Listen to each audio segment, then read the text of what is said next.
Assalamualaikum kepada Profesor Madya, Dr. Zahirawati. Saya Muhammad Amirul bin Syafi'i akan membentangkan berkenaan tajuk saya untuk modul GM 3043 perancangan organisasi. Okey, tajuk yang saya pilih adalah perancangan kerjaya. Okey, perancangan kerjaya ni saya ringkaskan memberi untuk 3 maksud, iaitu proses perancangan kerjaya adalah satu siri langkah untuk membantu menjelaskan dan menentukan matlamat kerjaya jangka pendek dan jangka panjang dalam sumber kepakaran manusia. Kedua, ia adalah proses pengulangan berterusan untuk memahami diri sendiri, menetapkan matlamat kerjaya, menyemak semula kemahiran dan mencari pilihan kerjaya yang tepat. Dan yang ketiga, perancangan kerjaya adalah proses langkah demi langkah yang membolehkan seseorang memberikan tumpuan di mana mereka ingin menjalani kehidupan secara profesional.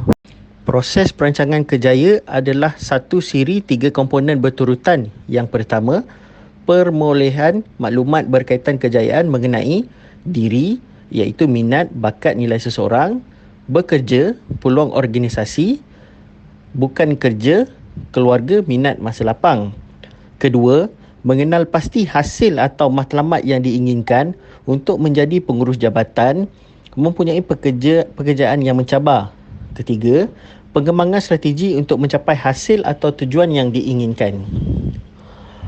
Organisasi mesti mempertimbangkan harapan baru, persepsi yang berbeza dan keinginan pekerja baru semasa membuat perancangan kerjaya.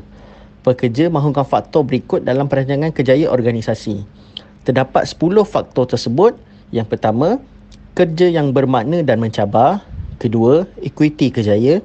Ketiga, komunikasi strategi, arah organisasi yang jelas.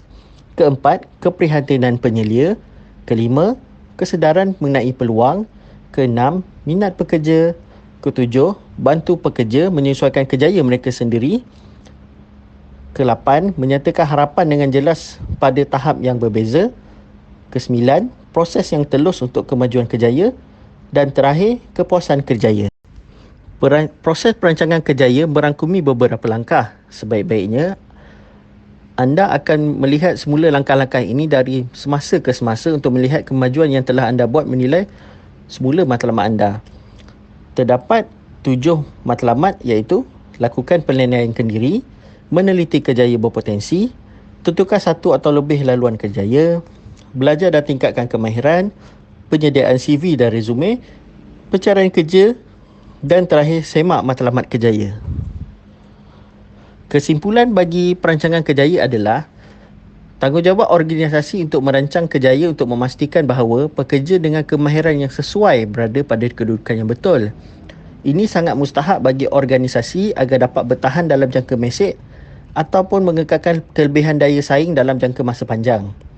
Individu organisasi mempengaruhi struktur pekerjaan, jenis pekerja yang direkrut untuk setiap pekerjaan dan perkembangan pekerja di tempat kerja. Oleh itu, perancangan kerjaya organisasi mempunyai peranan penting dalam menarik, mengembangkan dan mengekalkan pekerja.